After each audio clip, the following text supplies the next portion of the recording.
परिचय। आइए बच्चों, एक खेल खेलें।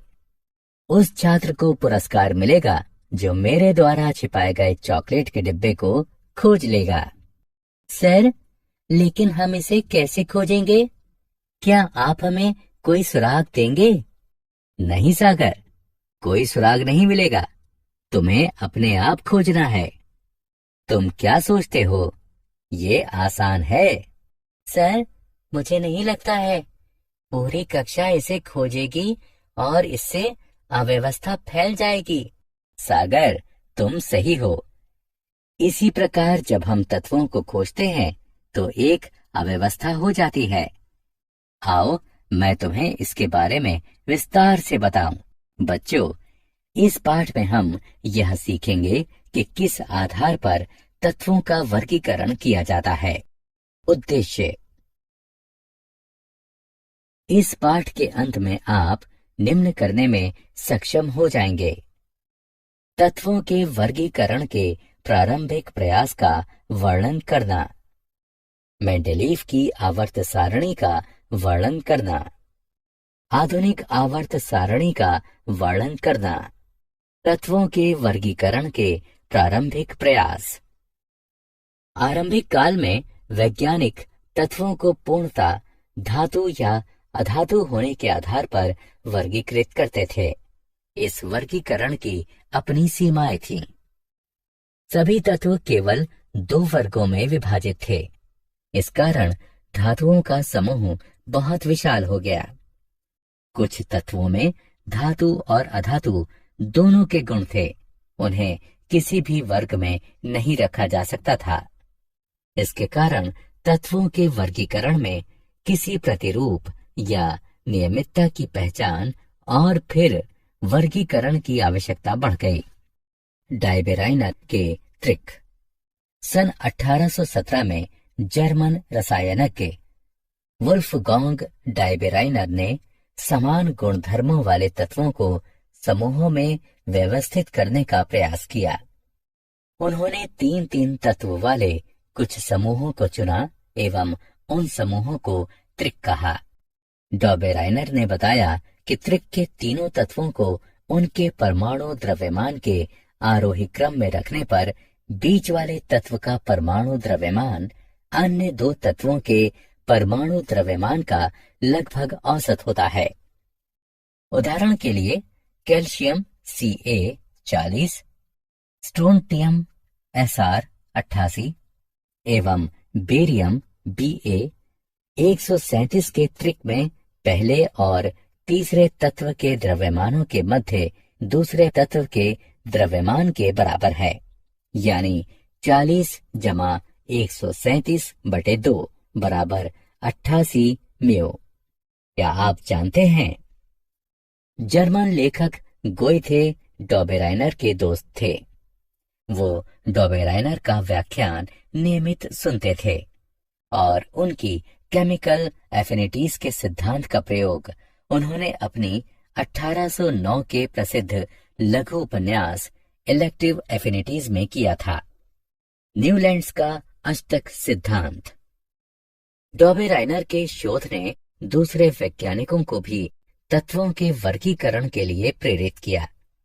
त्रिक ज्यादा उपयोगी नहीं थे क्योंकि वो एक साथ केवल 3 तत्वों को वर्गीकृत करते थे। सन 1866 में अंग्रेज वैज्ञानिक जॉन न्यूलैंड्स ने खोज की कि जब तत्वों को परमाणु द्रव्यमान के आरोही क्रम में व्यवस्थित किया जाता है तो प्रत्येक 8वें तत्व का गुणधर्म पहले तत्व के समान होता है। इसे अष्टक सिद्धांत कहा गया। इससे केवल कैल्शियम तक के तत्वों को इस क्रम में व्यवस्थित किया जा सकता था।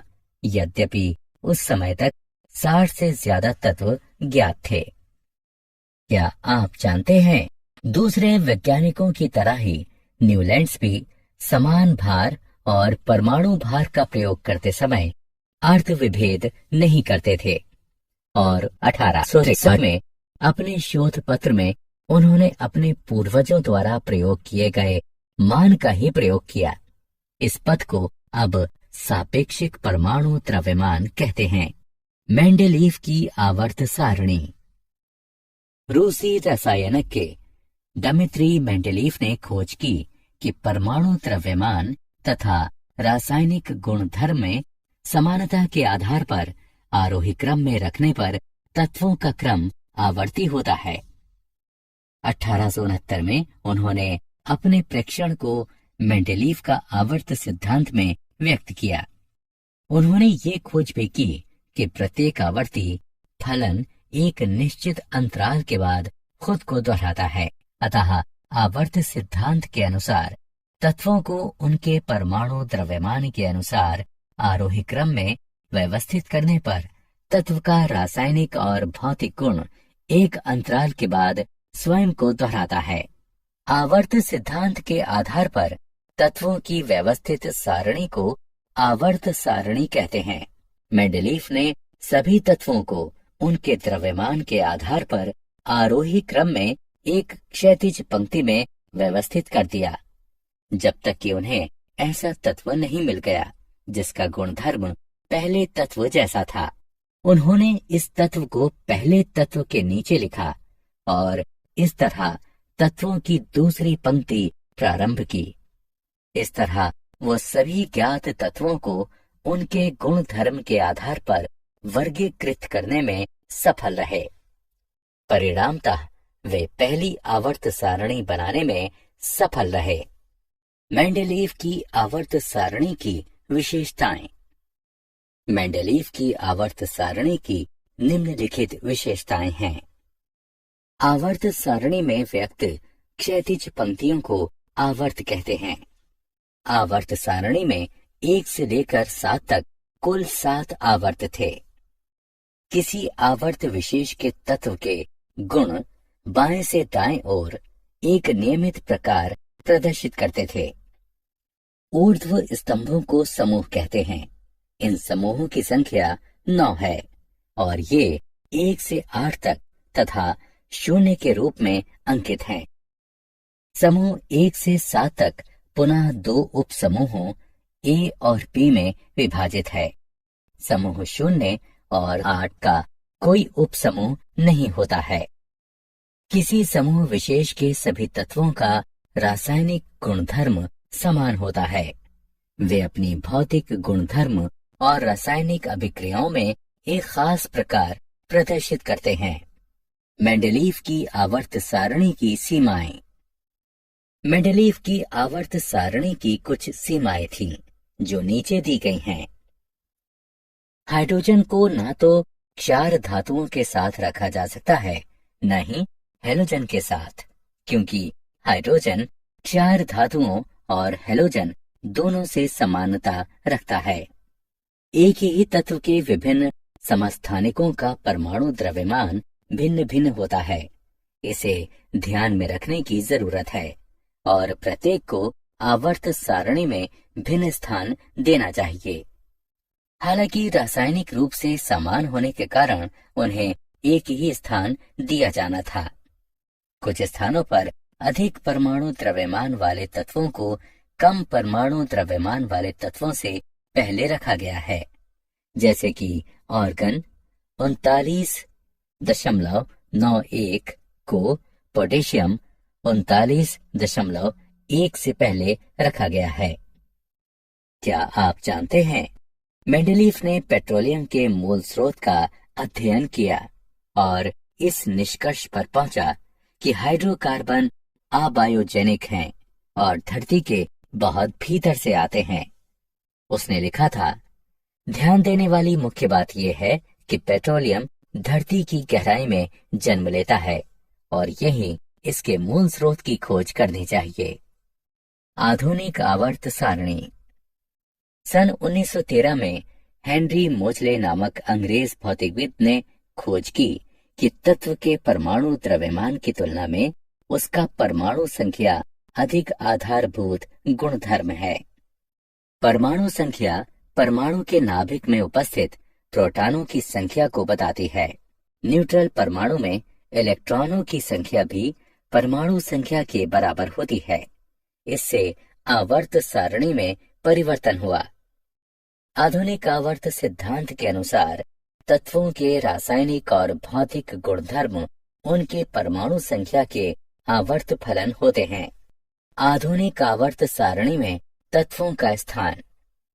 सबसे अधिक प्रयुक्त आवर्त सारणी आधुनिक आवर्त सारणी का दीर्घ संस्करण है। आइए आवर्त सारणी की कुछ विशेषताओं को देखें। समूह। आवर्त सारणी में 18 स्तंभ हैं। इन स्तंभों को समूह कहते हैं। समूहों के सबसे बाएं तरफ तत्व 4 तत्व हैं और सबसे दाएं तरफ नोबल गैसें हैं। समूह के सभी तत्वों का इलेक्ट्रॉनिक विन्यास समान होता है और संयोजकता इलेक्ट्रॉनों की संख्या भी समान होती है। आवर्त। आवर्त सारणी की 7 पंक्तियां आवर्त कहलाती हैं। प्रत्येक आवर्त में एक नया कोश भरा जाता है। आवर्त संख्या उस कोश की भी संख्या होती है जिसका भरा जाना शुरू हुआ है। आधुनिक आवर्त सारणी की प्रवृत्तियां। संयोजकता। किसी भी तत्व की संयोजकता उसके परमाणु के सबसे बाहरी कोश में उपस्थित संयोजकता इलेक्ट्रॉनों की संख्या से निर्धारित होती है। एक आवर्त में संयोजकता इलेक्ट्रॉनों की संख्या बढ़ती है। परमाणु साइज, घनत्व, गलनांक और क्वथनांक जैसे भौतिक गुण परमाणु साइज पर निर्भर होते हैं। परमाणु साइज की सही माप करना बहुत कठिन होता है। हालांकि परमाणु त्रिज्या परमाणु साइज को मापने में सहायता करती है। धात्विक एवं अधात्विक गुणधर्म। धातुओं का गुणधर्म विद्युत धनात्मकता है, यानी इनमें इलेक्ट्रॉन को त्यागने, धात्विक द्युति, मृदुता, आघात वर्धनीयता और विद्युत चालकत्व का गुणधर्म होता है। किसी तत्व की धात्विक गुणधर्म इस बात पर निर्भर होती है कि वो कितनी आयनन ऊर्जा उत्पन्न करती है। आयनन ऊर्जा जितनी कम होगी, विद्युत धनात्मकता उतनी ही अधिक होगी और तत्व उतना ही अधिक धात्विक होगा। सारांश। आइए हमने जो कुछ सीखा है उसे संक्षेप में दोहराएं। वैज्ञानिक तत्वों को धातु एवं अधातु के आधार पर वर्गीकृत करते थे। डॉबेराइनर ने समान गुणधर्म वाले तत्वों की पहचान की और उन्हें त्रिक नामक समूह में वर्गीकृत किया। न्यूलैंड्स ने तत्वों को बढ़ते परमाणु द्रव्यमान के क्रम में वर्गीकृत किया। इसे अष्टक का सिद्धांत कहते हैं। मेंडलीफ ने आवर्त सारणी का निर्माण किया और तत्वों को उनके परमाणु द्रव्यमान के आधार पर व्यवस्थित किया।